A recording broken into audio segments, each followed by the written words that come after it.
আমি চন্দনা অগ্রগতি চ্যানেলে আমার সকল ফ্রেন্ডস এবং ফলোয়ারদের স্বাগত জানাই।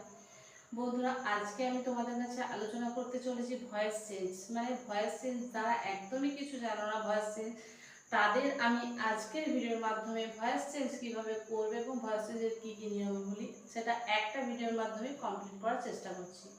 তো প্রথম থেকে শেষ পর্যন্ত ভিডিওটি দেখতে থাকো, আশা রাখছি ভালো লাগবে। দেখো, ভয়েস চেঞ্জের যেটা প্রথম আমার জানা দরকার, যেটা হচ্ছে সাবজেক্ট কি, অবজেক্ট, এগুলো কি, এটা জানতে হবে। দেখো, আমরা যেমন বাংলায় বাক্য কি বলি না, বাংলায় যেমন বলি কর্তা, কর্ম, ক্রিয়া। ইংরেজিতে কিন্তু তার উল্টোটা কি হয়, রেঞ্জ। না, প্রথমে হচ্ছে সাবজেক্ট মিন কর্তা, তারপরে হবে ক্রিয়াপদ মানে যেটা কাজ মিন ভার্ব, আর শেষে থাকবে আমার অবজেক্ট মিন কর্ম। তাই তো? তাহলে সাবজেক্ট প্রথমে, তারপরে কি বললাম ভার্ব, তারপর হচ্ছে অবজেক্ট। এটা হচ্ছে জানতে হবে, প্রথমে ভয়েস চেঞ্জ জানা যাবে। এরপরে আসছি ভয়েস চেঞ্জ কোন কোন সেন্টেন্সের হয় না। ভয়েস চেঞ্জ আমরা জানি সেন্টেন্স 5 প্রকার আছে। কি কি না, অ্যাসার্টিভ, ইন্টারোগেটিভ, ইম্পারেটিভ, অবজেক্টিভ আর হচ্ছে এক্সক্লেমেটরি। তো এর মধ্যে হচ্ছে 3 ধরনের সেন্টেন্সে বেশি ইম্পর্টেন্ট। কি কি না, অ্যাসার্টিভ, ইন্টারোগেটিভ এবং হচ্ছে এক্সক্লেমেটরি, অ্যাসার্টিভ, ইন্টারোগেটিভ আর হচ্ছে ইম্পারেটিভ। অবজেক্টিভ এবং এক্সক্লেমেটরি এই দুটো বাদই। তাহলে এই 3 ধরনের সেন্টেন্স থেকে থাকে এবং টেন্স মানে প্রত্যেকটা যে টেন্স রয়েছে সেই টেন্সগুলোর ভয়েস চেঞ্জ তোমাদের করতে পারে। তো বন্ধুরা দেখো, এখানে আমরা যে বাক্যগুলো আমরা ব্যবহার করি সেই বাক্যগুলো তো আমরা ভয়েস চেঞ্জ করতেই হয়। এরপর কম বেশি ভয়েস চেঞ্জের নিয়মও রয়েছে, সেটা নিয়মটা যতটা সম্ভব সহজভাবে আমি বোঝানোর চেষ্টা করছি। দেখো, এখানে আমি একটা বাক্য লিখছি, সাধারণ বাক্য।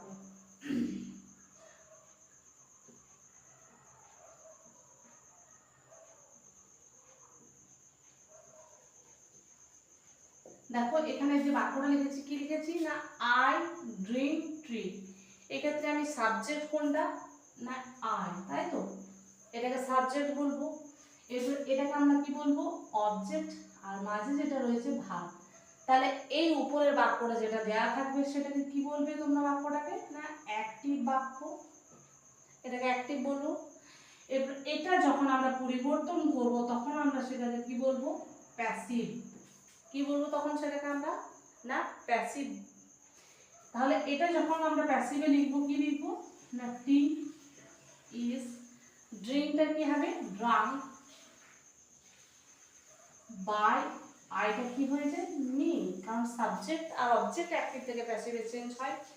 আইটা, মি, এগুলো চেঞ্জ করে আমি পরে দেখাচ্ছি। এটা গেল আমার কি না, সিম্পল প্রেজেন্ট বা প্রেজেন্ট ইনডেফিনাইট টেন্স। তাহলে পাস্ট ইনডেফিনাইট যদি এরকম লিখি, ধরো আই ড্র্যাঙ্ক টি, তার কি হবে না, tea is was drunk by me. তাহলে এক্ষেত্রে সাবজেক্ট কোনটা দেখো তোমরা বলতে পারবে, আইটা সাবজেক্ট, এটা হচ্ছে ভার্ব আর এটা হচ্ছে অবজেক্ট।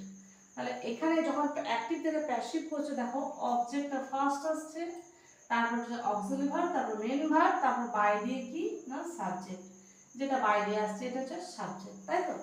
তাহলে এটা গেল অ্যাক্টিভ থেকে প্যাসিভ করার নিয়ম। কি না, প্রেজেন্ট এবং পাস্ট। এরপর আসছে প্রেজেন্ট কন্টিনিউয়াস। কন্টিনিউয়াস মিন যেটা কন্টিনিউ চলছে এখন। যেমন একটা যদি উদাহরণ দিই, যেমন বললাম হি ইজ প্লেইং ক্রিকেট। তাহলে এই বাক্যটাই, এটা সাবজেক্ট, এটা ভার্ব, এটা হচ্ছে আমার অবজেক্ট। তাহলে এই অবজেক্ট আমি প্রথমে লিখলাম, কি লিখলাম না, ক্রিকেট ইজ, আইএনজি থাকার জন্য কি হয়, বিং, বিং, প্লেটা কি হয়ে যাবে, প্লেট, বাই, হিটা, হিম। তাহলে অ্যাক্টিভ থেকে প্যাসিভে দেখো, এখানে অবজেক্টটা প্রথমে কি হয়েছে, সাবজেক্ট হয়েছে, ইজ বিং। তাহলে আমরা যখন প্রেজেন্ট কন্টিনিউয়াস নিয়ম কি বলবো না, am, is, are, being, আর মেইন ভার্ব যেটা আছে প্রত্যেকটা রিঅ্যাক্টিভ থেকে প্যাসিভ বলার সময় থার্ড ফর্মটা ব্যবহৃত হয়। তার এটাকে যখন পাস্ট টেন্স আমরা করব তখন কি হবে, ধরো হি ওয়াজ প্লেইং ক্রিকেট। তাহলে এটাকে যখন আমরা পাস্ট টেন্সে করব তখন কি হবে না, cricket was being played by হিটা হিম। তাহলে এটা গেল আমার প্রেজেন্ট এবং পাস্ট কন্টিনিউয়াস, তাই তো। এরপর আসছি প্রেজেন্ট পারফেক্ট। প্রেজেন্ট পারফেক্ট যদি বলি, বললাম she has sung a song, তাই তো।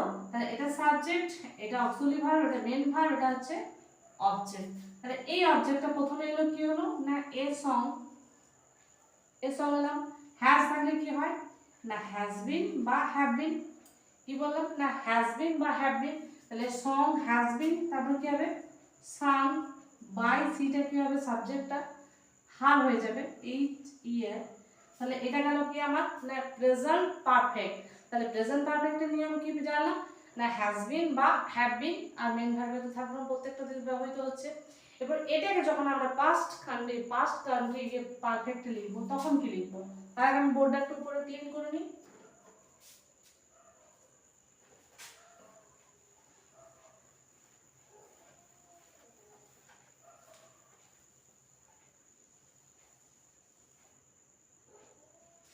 তাহলে উপরে দেখো সেন্টেন্সটা লিখছি,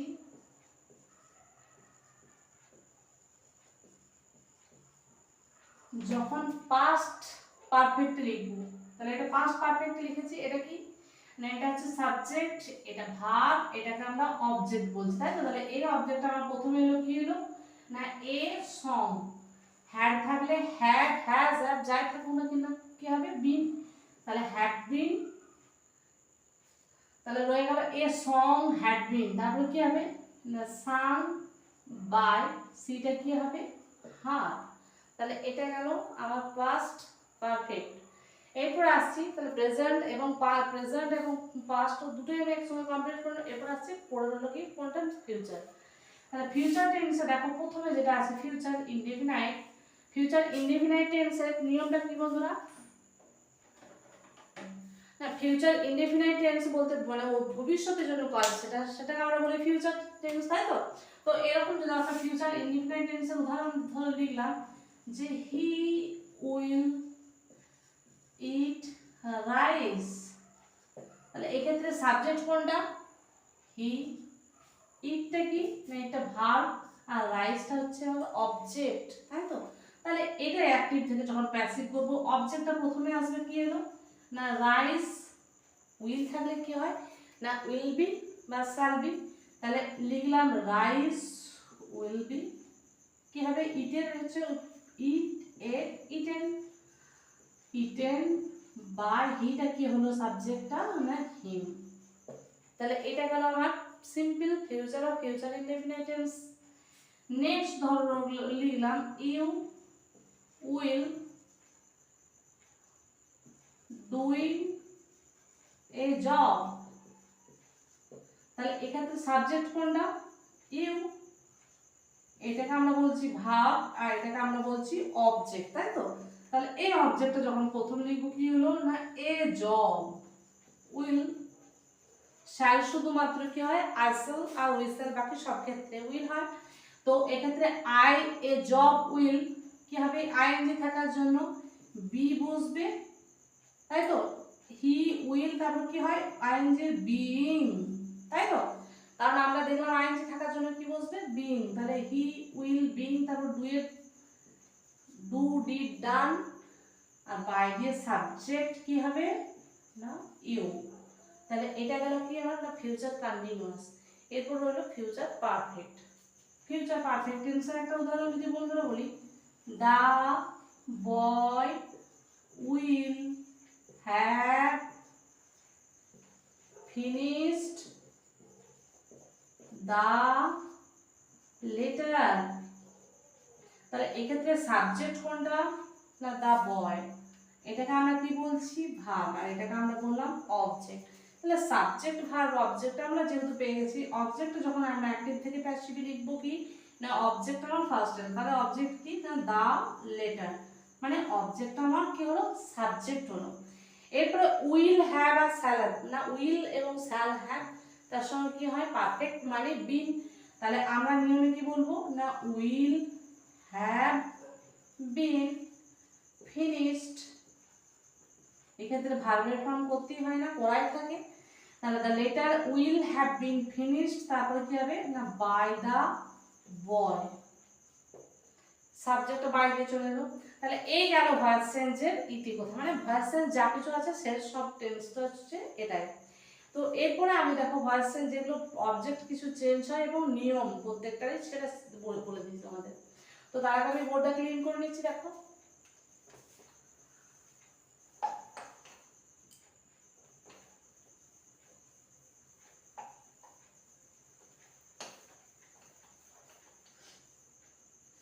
না, ভয়েস চেঞ্জের ক্ষেত্রে প্রথমে যেটা আছে কি না সাবজেক্ট মানে অ্যাক্টিভ থেকে প্যাসিভ,